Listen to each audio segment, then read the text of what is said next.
Soy Carlos Beas, je viens du Mexique. Je fais partie du mouvement indigène.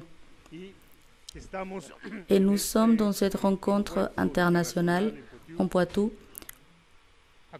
pour accompagner la lutte de nos frères et sœurs de France.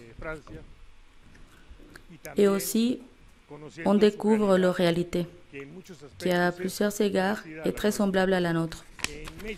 Au Mexique et dans d'autres pays du monde, nous vivons l'impact grave du changement climatique et des conséquences comme la pénurie d'eau.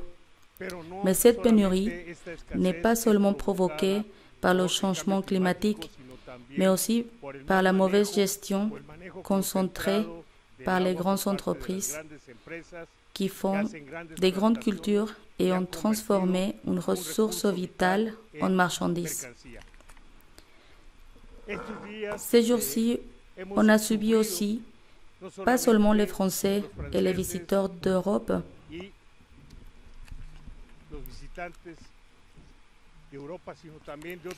mais aussi d'autres pays, nous avons subi le harcèlement des corps policiers de France.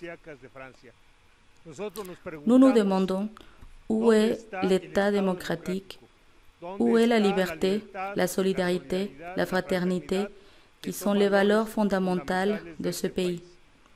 Nous sommes en train de vivre en France un État, nous pensons que nous vivons un État d'exception, un État où sont violés les droits fondamentaux des personnes pour se réunir, à dialoguer et à se mobiliser.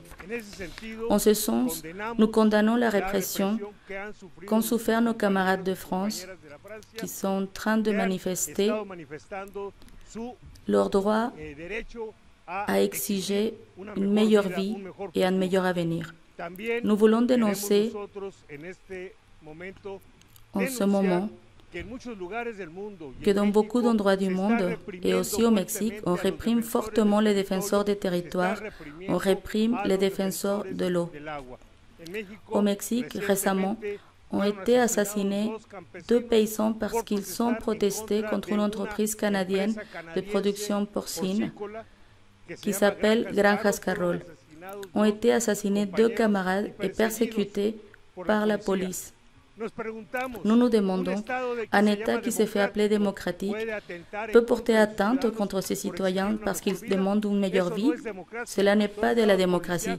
Ce sont des États policiers au service des grands centres transnationales. Nous sommes ici aujourd'hui pour unir nos voix et notre force à nos frères et sœurs de France pour dire basta. L'eau est un droit du peuple. Ce n'est pas l'affaire des grandes entreprises. Il y a 18 ans, à Oaxaca, au Mexique, d'où je viens, nous avons eu une lutte très importante contre les abus du pouvoir.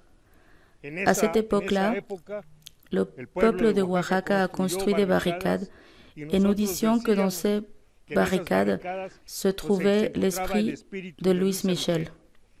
Je veux dire ceci parce que depuis très longtemps, la lutte du Mexique et du peuple de France marche ensemble.